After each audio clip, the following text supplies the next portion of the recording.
दोस्तों नमस्कार। आज मैं बात करने के लिए जा रहा हूँ one good and one bad thing about all regions of Bihar. मतलब बिहार के हर क्षेत्र के बारे में एक अच्छाई और एक बुराई, बुरी बातें के बारे में बात करने के लिए जा रहा हूँ। वो भी मैं अपने अनुसार से आप लोग कमेंट में बता सकते हैं। मैं इसमें टोटल 4-5 क्षेत्रों के बारे में बात करूंगा। अंग, मगध, मिथिला, भोजपुर और किशनगंज, जहाँ पे सुरजापुरी बोली जाती है। हम लोग अक्सर किशनगंज को छोड़ देते हैं हर चीज़ों में, लेकिन आप लोगों को याद रखना चाहिए कि किशनगंज बिहार का एक अभिन्न अंग है। हम लोग जितना इसे इग्नोर करते हैं स्ट्रेटेजिकली, ये इतना ही बिहार के लिए इम्पोर्टेंट है। तो सबसे पहले अल्फ़ाबेटिकली अंग से शुरू करता हूँ मैं। अगर मैं वन गुड थिंग के बारे में बात करूँ तो मेरे ख्याल से, अब कुछ लोग कहेंगे कि यार अपने मुंह मियाँ मिट्ठू बनना, लेकिन मेरे ख्याल से Angika peoples are so much peaceful peoples. आप पूरे बिहार में न्यूज़ देखें, पूरे बिहार का न्यूज़ देखें। हालांकि भागलपुर और अंग प्रदेश से भी आपको खबरें ऐसी मिलेंगी कि यहाँ पर भी कुछ गुंडे बदमाश और वारदातें यहाँ पर भी होती हैं, लेकिन अन्य क्षेत्रों के मुकाबले यहाँ पे सबसे कम होती हैं। यहाँ पे पीस सबसे ज़्यादा है अन्य क्षेत्रों के मुकाबले, और होना चाहिए, लेकिन पीस यहाँ पे सबसे ज़्यादा है। और अंग क्षेत्र के लोग बहुत ग्राउंड, ज़मीन से जुड़े हुए लोग हैं। ज़मीन से जुड़े हुए तो बिहार के सब लोग हैं ही, लेकिन जहाँ तक मैं कहना चाह रहा हूँ कि बहुत ज़्यादा ज़मीन से जुड़े हुए लोग हैं और बहुत ही पीस लविंग लोग हैं और काइंड हार्टेड लोग हैं। वन गुड थिंग ये है। वन बैड थिंग ये है कि इन्हें न अपनी भाषा के बारे में पता है, न ही इन्हें अपनी संस्कृति, कल्चर, रीति रिवाज, इन सब चीज़ों के बारे में इन्हें कुछ पता ही नहीं है। कोई भी बाहरी बंदा आकर के जो इन्हें सिखा जाता है, ये लोग भोले भाले लोग चुपचाप सीख लेते हैं। यहाँ तक कि अंग प्रदेश अभी सबसे ज़्यादा माइग्रेशन को झेल रहा है पूरे बिहार में। मैथिल और कुछ हद तक भोजपुरी माइग्रेशन को भी अंग प्रदेश सबसे ज़्यादा झेल रहा है। इसलिए क्योंकि यहाँ पर लोगों को कुछ मतलब है ही नहीं कि कौन आ रहा है कौन जा रहा है, अपनी दुनिया में मगन रहते हैं। और बाकी आप लोगों की क्या राय है, आप लोग बताइए। दूसरा क्षेत्र बी से भोजपुर। भोजपुर का अगर मैं वन गुड थिंग की बात करूं, एक अच्छाई चीज़ों के बारे में बात करूं, तो Bhojpuri people are very proud Biharis. मैं आपको बता दूं कि अगर ऐसे तो हम लोग भी, अंग मगध वाले भी बहुत प्राउड बिहारी है, मिथिला वाले तो बाद में उनके बारे में चर्चा करूंगा।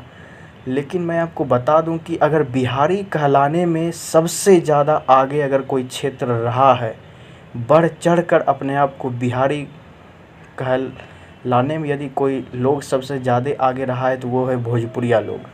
भोजपुरिया लोगों ने हर जगह बिहारियों का डंका बजाया है। बिहारियों और बिहार का नाम बहुत ऊंचा किया है भोजपुरिया लोगों ने, और पूरे बिहार के तरफ से मैं सभी भोजपुरिया लोगों का धन्यवाद करता हूं। वहीं और एक बुरी चीज़ों के बारे में बात करूँ भोजपुर से, तो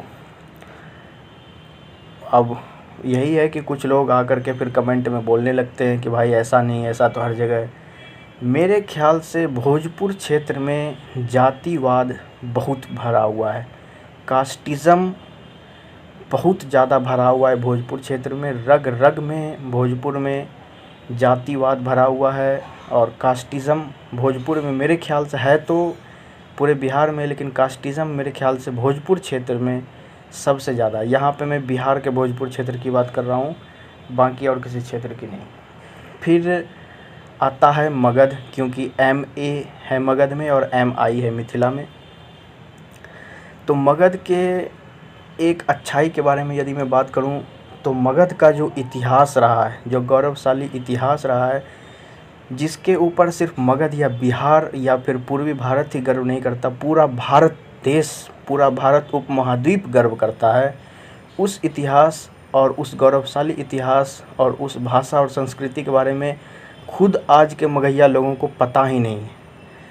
जितने भी मगहिया लोग हैं, कमेंट करके बताना ज़रूर कि जो इतिहास मगध का रहा है, जो गौरवशाली इतिहास रहा है, उसके बारे में लोकल मगहिया लोगों को कुछ नहीं पता है, कुछ जानकारी है ही नहीं कि यह क्षेत्र एक समय पूरे भारतीय उपमहाद्वीप का केंद्र था।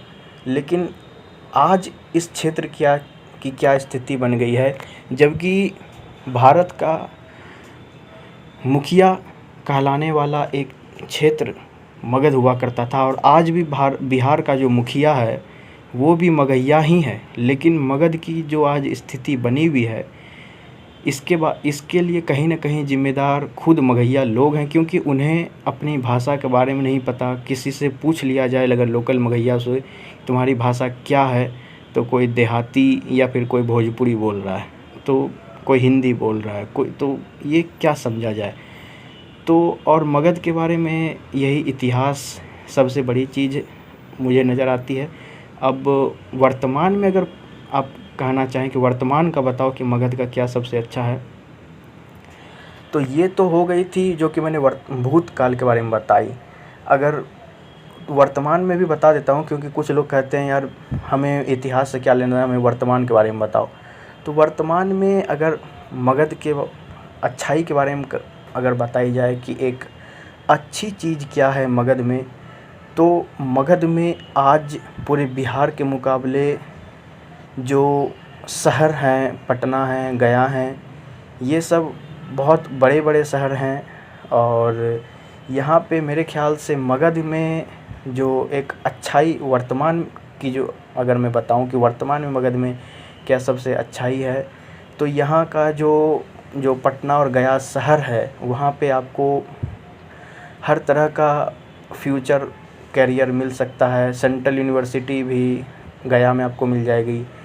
अगर आप पढ़ाई लिखाई के लिए कहीं बाहर जाना चाहते हैं, तो पटना में आपको हर चीज़ मिल जाएगी, जो कि आप बिना मुंबई, दिल्ली या कलकत्ता जाए बिना पटना में पूर्ण कर सकते हैं।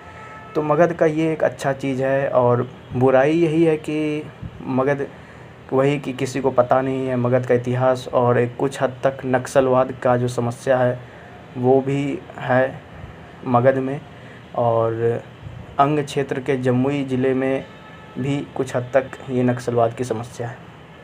फिर आता है मिथिला। तो मिथिला की एक अच्छाई चीज़ों के बारे में मैं ये बताऊं कि जितना ही इनका कुछ इतिहास नहीं है, जितना ही मतलब कि अगर इनके इतिहास को देखा जाए, जितना मिथिला शब्द का वर्णन नहीं मिलता है, एक सिर्फ विदेह शब्द का वर्णन मिलता है महाजनपद में, जो कि एक शहर के रूप में जाना जाता था। उतना ही बाद में मिथिला बना, और मिथिला एक आर्टिफिशियल वर्ड के ऊपर आज पूरा मिथिला और पूरा मैथिल आबादी जितना गर्व करती है, तो उसका हम रेस्पेक्ट करते हैं। लेकिन मेरा कहने का ये मतलब नहीं है। मेरा अच्छाई में यदि कहा जाए कि मिथिला में अच्छाई क्या है, तो मिथिला में यही अच्छाई है कि ये लोग अपने कल्चर, भाषा, संस्कृति को लेकर के मिथिला के लोग बहुत आगे रहते हैं, बढ़ चढ़ कर के हिस्सा लेते हैं, और कभी भी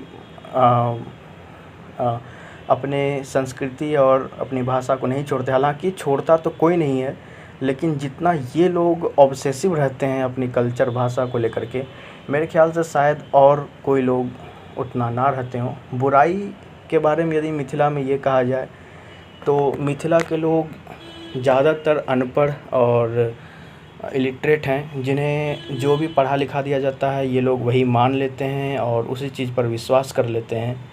और यही मैं कहना चाह रहा था। और दूसरे के क्षेत्रों को अपना बताना, ये सब मिथिला के लोगों का एक बुराई है, जो कि नहीं होनी चाहिए मिथिला में। और यही है। फिर उसके बाद सुरजापुर क्षेत्र, मतलब किशनगंज के बारे में बात करूं, तो किशनगंज एक हमें कम्युनल हार्मोनी का जो है एक संदेश देता है। किशनगंज एकमात्र ऐसा ज़िला है पूरे बिहार में जहाँ पे मुस्लिम मेजॉरिटी है, उसके बावजूद वहाँ पे कभी बहुत मुश्किल से ही कभी कभार ही हिंदू मुस्लिम दंगे की बात आई है। दूसरी बात, अगर बुराई अगर किशनगंज क्षेत्र की मैं बताऊं तो मैंने किशनगंज क्षेत्र पे ज़्यादा रिसर्च करा नहीं है, तो अब कुछ अपने मन से कहना तो मुझे ठीक नहीं लगता है। लेकिन अगर बुराई के बारे में बात करूं तो किशनगंज के लोगों को जितना बिहार के लोग इग्नोर करते हैं, उतना ही वो लोग, उन्हें भी उतना आवाज़ उठाना चाहिए, लेकिन वो लोग उतना आवाज़ उठाते नहीं हैं। और किशनगंज भी धीरे धीरे एक माइग्रेंट सप्लायर बन रहा है, लेबर सप्लायर बन रहा है किशनगंज, जो कि ऐसा नहीं होना चाहिए। तो इसी के साथ मैं इस वीडियो को समाप्त करता हूँ। मैंने पूरे बिहार के बारे में बात की और एट लास्ट मैं यही कहना चाहूँगा कि ये सब बातें तमाम होती रहती हैं, लेकिन ओवरऑल ऑल इन ऑल हम लोग बिहारी हैं और बहुत प्राउड बिहारी हैं। तो जय हिंद, जय भारत, जय भागलपुर, जय अंग प्रदेश, जय भोजपुर, जय मगध, जय मिथिला, जय अंग, जय अंगिका, अंगिका भाषा जिंदाबाद।